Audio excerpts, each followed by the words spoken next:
I've been training as a backup for Kate Rubin's launch back in October.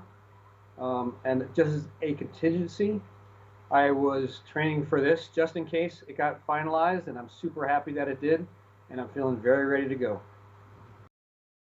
It was something that had been in the works for months, trying to make it happen, lots of challenges, and people worked super hard to get it actually finalized.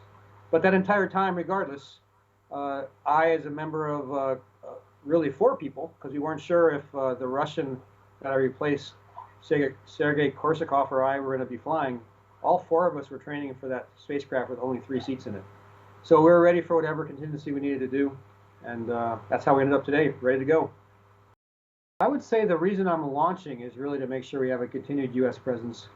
The reason I would stay for a year is really just about making sure that it's a function of the Russians' desire to try alternate ways to launch people to space, or draw on a larger pool of the population to take to space. So for me, we've had continuous human presence in space. When I say we, I mean the United States, for greater than the last 20 years.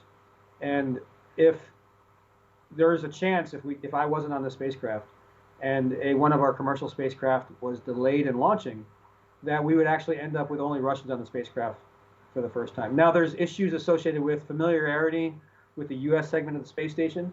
That certainly American astronauts have more training, are more thoroughly versed in how to operate that portion of the space station. So there's operational issues, but there's also very symbolic issues.